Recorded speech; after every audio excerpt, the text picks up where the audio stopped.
arrival, coffee, drinks, everybody had coffee and drinks, good stuff. As far as we've already had the welcome here, welcome everybody. And now Dr. Rowena is going to talk to us about CTE. Thank you so much, Bill. Bill's a dear friend by now. We've been on this journey together some years. And I'm just so thrilled and honoured to be here at the Parramatta space. I'm a Rangers girl. I'm taking some deep breaths. But I am honoured, and I respect Parramatta's team, and it is great.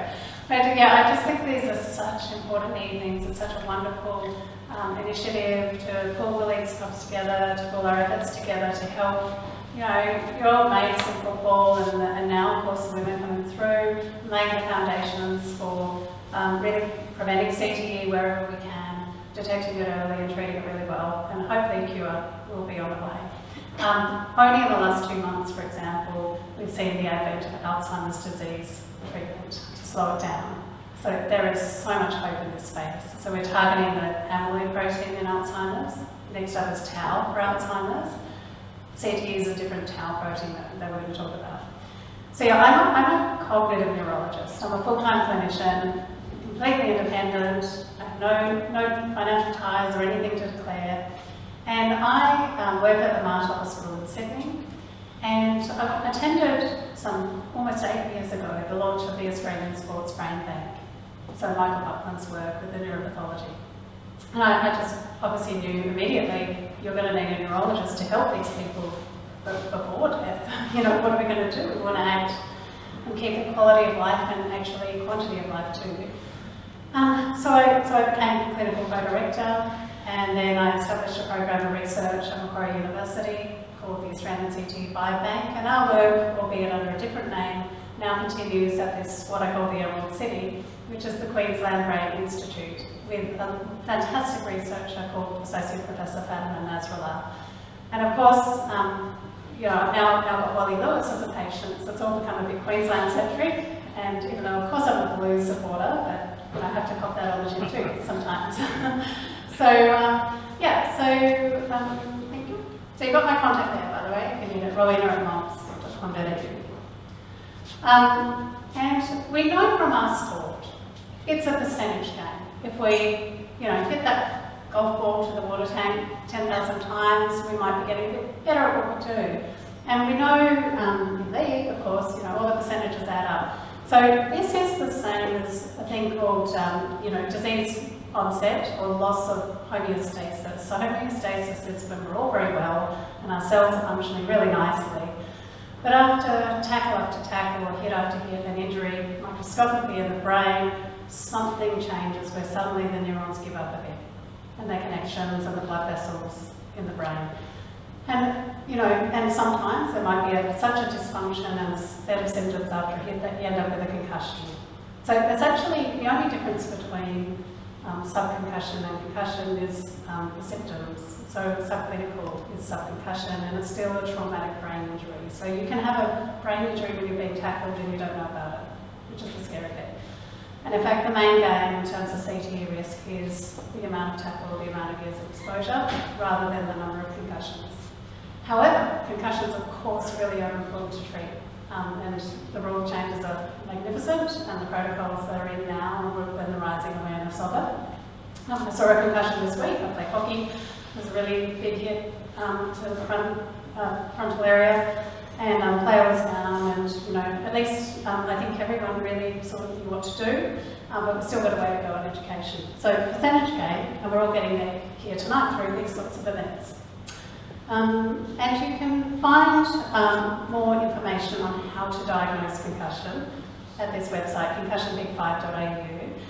So we used our heroes in sport to create youth-friendly and all of us friendly videos on how to become a neurologist, how to recognise the signs. Because it's one thing to ask a player, how are you? And they'll probably say, I'm fine, get me back on the downfield. It's another to recognise the signs which have told you that a player has a concussion. So here they are, a slump, a loss of consciousness, knockout. We also created, by the way, a little kid video animation.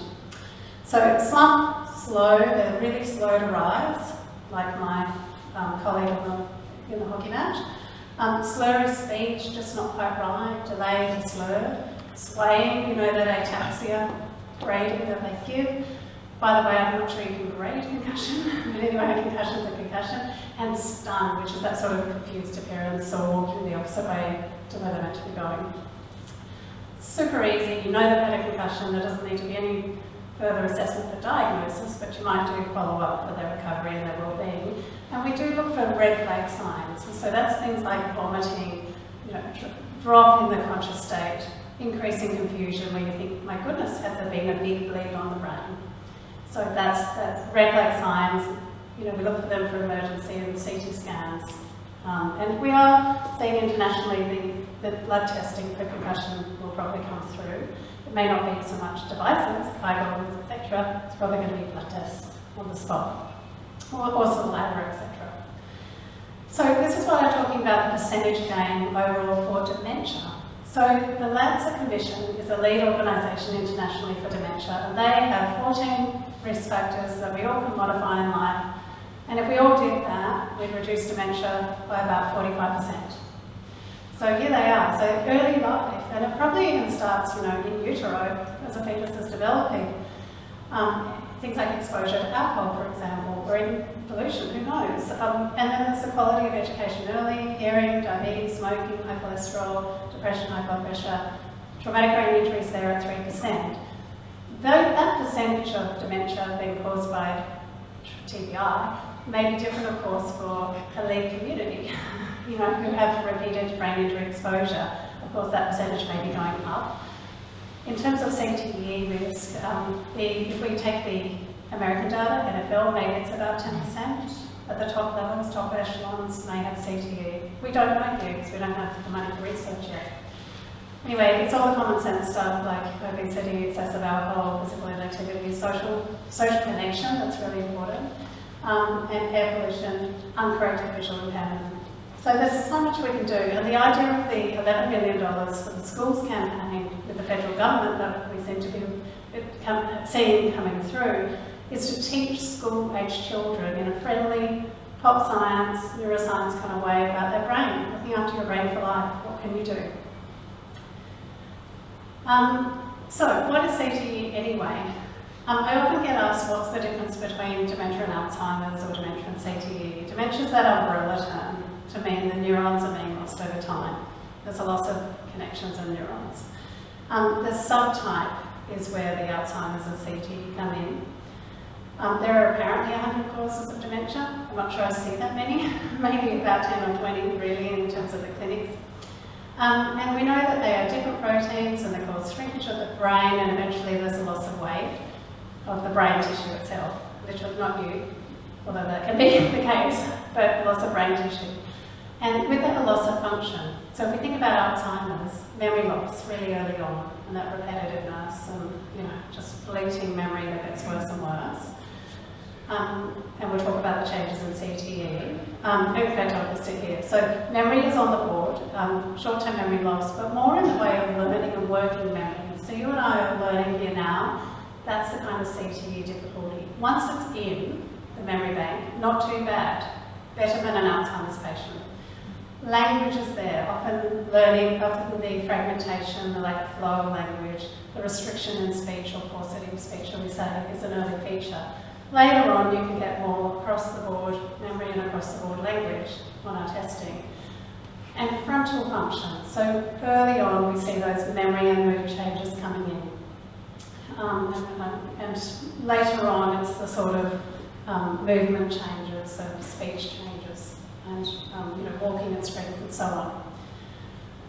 So in terms of what is the sort of behaviour and mood changes we're looking at CTE, we're looking at that really frequent anger, sort of 0 to 100 coming up frequently to minimal trigger, quite unpredictable. So somebody's left something on the floor, and instead of going, that's annoying, it's a spike of anger that might be internal, or it might be verbal, or it might be physical, depending on, I think, probably what your personality tendency is. But there might be other factors like alcohol toxicity, for example. And that's quite frequent, and often those around a CTE person are sort of treading on eggshells not to trigger this anger. Or they might be really practical and feel like they're dealing with it and say, no, I'm not treading on eggshells, I just deal with it and get along and know what to do and what not to do, to not trigger the anger. In those very, very calm, passive, cheerful people by nature, there might be a tendency of social isolation. So withdrawing from family events, or at the time of feeling that emotion, withdrawing from the house. And of course, we all could have a depression or anxiety, but often in CTE there's just this rise in depression and anxiety over 5, 10 or 15 years, and the anger can come with it as well. So these aren't rules, but these are typical features we might look for. So what causes CTE? We know it's that repeated traumatic brain injury that is causal. We've got lots of data to support that. And it's mainly the silent ones we talked about and the tackles. The longer that you play, the higher your risk, and there's plenty of data from the Boston Brain Bank. So for every 2.6 years of play, the risk of CTE doubled, increasing 30% annually. The earlier you started, the higher your risk, and the earlier the onset as well. And really the risk starts to spike from 11 years of substantive exposure, like entering sort of late teens into early 20s, into the college or university levels, and then of course up the grades, and I've got plenty of people who play to 35 or even 40 or 45. So many dedicated people in the cities, out bush. Never I say, did you miss a season? Because God knows I missed like 80% of hockey seasons, and I think, oh, they're way more dedicated than I was. No, I never missed a season. That's commonly in history. There will be genetic factors, obviously. It's a complex disease. Some people get it, others won't. Why is that? The genes will come into play and the other lifestyle factors. And I've got people in their late 30s with what I seem to think is probable CTE, and time will tell. Now, I was asked in terms of how do we diagnose it in life, you can't diagnose it in life. It really comes up to an expert opinion. Of sort of 90% certainty is where we aim for in medicine. So it's not 100%, and that's a caveat of let's see how you go over time. But it's coming up to say, well, the history is there. It's a very long history, often 5, 10, 15 or 20 years sometimes, of this continual decline, the memory goes and the mood changes are there that are very characteristic, and depression does not cause so much anger spikes, it's really unusual. There are other features we look for on that testing. We've got the cognitive profile testing that we do called neuropsychology, and we have brain scans that show the shrinkage and low activity in the brain, and it all seems to match. And then we watch people over time, ultimately. And we treat and rule out things as we go. We treat a depression, we treat an anxiety, we treat a sleep apnea or a migraine, or any other cause. So it's partly exclusion and inclusion. And here's a list of the sports involved to date. So, and when I commenced my medical training, I could have learned and eventually when I graduated diagnosed boxers with CTE. There was no argument on that. But there is this argument in the sports about diagnosing in life. So it's all just an expert judgment. It's not just about sport, there's the military blast exposure. There is evidence for domestic violence related to CTE. You might imagine that it's very much tip of the iceberg, and it's hard to have people come forward to be studied. And women are in a, particularly in a predicament. Now this is an example of a brain with CTE.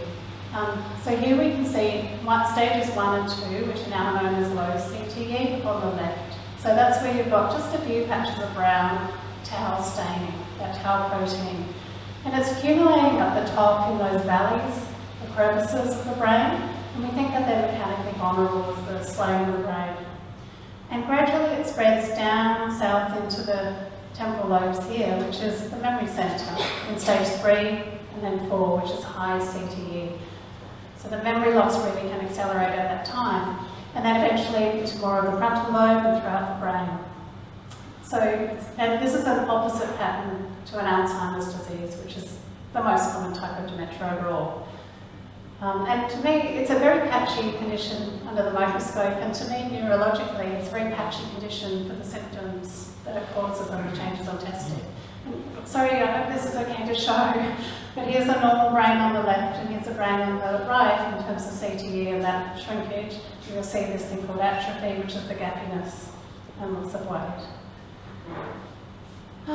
So there has been a lot of effort worldwide, particularly out of Boston, to really apply the science and generate further science with further funding. And they've come up with 6 consensus statements that are really common sense. We should eliminate intentional or avoidable head injury. In sport, we should encourage policies that are good. We should reinforce safety. We should implement rules to reduce head injury. And then we should investigate specific clinical signs and symptoms associated with CTE neuropathology through further research. So neuropathology is the gold standard, as we say, and we need to match that money for research with the clinical research pot of money, whether it's us performing it or someone else, I don't care, but we just need to link the two to say, how's someone going 10 years and 5 years before they die, and have they got CTE and why, and then find those proteins that we need to target and treat. And then improve criteria for CTE through that research. So this is some of the examples of the biobank work we set up at Macquarie, playing a long game. This is neurological research. Some call for a 40-year study, but we just need a 5 or 10-year study to really get to grips with what we're dealing with in Australia and know much more about CTE here. And we set up this group called Circle CTE, and then otherwise named as Concussion Connect.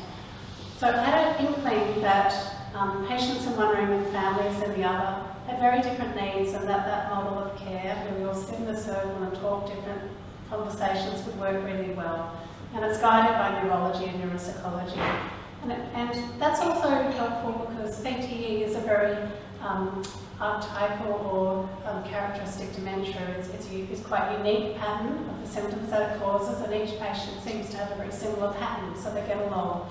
And likewise, the carers get along and tell the same story and go, oh my gosh, I'm experiencing that too. So, and it's been social and fun because the social connections in the brain in CTE are still preserved. You can still tell a good story in the pub and have good friendships and so on. So we leverage that, and it's going strong. And Sarah will talk more about it. Our research at the University of Queensland, we're focused on treating migraine as well, headaches, but also other migraine symptoms like light-sensitive, sound-sensitive, tinnitus, dizzy, fog and fatigue are in 30% of my cohort of repetitive head injury patients. So we're very passionate about treating that. We've got effective therapies. And here's some of our imaging work looking at changes from the normal brain to a CTE brain. And you can see those white ventricles here. So that shows that as there's been brain shrinkage, you have had widening of the ventricles because something's got to fill in the space. We look for various signs. This is called cable receptor pellucidum that might indicate a clue towards CTE. So, efforts in CTE from connectors, but also Boston groups and across the ditch at Auckland are very good, trying to learn to tackle later. Think about that typical personal discussion of retiring later. You know, that's a personal one for players, I think. Reducing the contact training wherever we can. So I'm not a rugby league player, but the question to you guys is, what's the latest age you can learn to tackle and tackle safely? And what's the amount of training that you can have to still be skilled on the field and still win a game without going overboard? And reducing competition. I've got stories of kids playing in 2 or 3 matches a weekend, not uncommonly. Here are some of the symptoms of concussion that we look for. It's across the board, you know, a whole range of symptoms, and people can feel like this. Here's our migraine treatments. We have tablets, injections, conservative approaches that very often get people there. We focus on sleep and well-being. There's a condition called REM sleep behaviour disorder where you kick and punch and flail and act out your dreams or play footy in your sleep. That's often a sign of neurodegeneration, but it can occur in antidepressant use, for example, modern antidepressants. And we can treat that. And we look for sleep apnea. That could make you grumpy and angry and irritable and foggy and have memory loss. So we look for that and we treat that. And by the way, it doesn't show up on cognitive testing. And then management. Right, this is really my space. So as a dementia specialist, I have lots of medication to hand where I can try and help the memory and directly mood control and stabilise and hopefully make a patient's life better, but particularly their family as well. Just get the old person back a bit. And we work, and we follow and we track. My belief is that perhaps players should have a 5-year monitor with at least a GP review for cognition with an MRI and consider a neurologist or some other specialist to see them. And we work with Dementia Australia, the Wicking Institute, there in Tasmania, they have online courses and connectors, of course. So change is up to us. You know, we took this to Parliament. We literally actually walked on top and marched on Parliament House, as you do. That's quite nice. And it led to change. So these efforts here are not small by any means. They can be huge nationally and internationally. So yeah, I think there's a lot of positivity with this. Is not a doom and gloom space. This is there's a call to action, and let's pick it up early. Let's prevent it for the future generations, so that we can keep the game great. You know, I love rugby league too. We've just got to keep it as safe and reasonable as we can, so that we've got longevity and happy lives. So with that, I'm going to hand on to my dear colleague Sarah Willie for Connectors Australia. So thank you, everyone.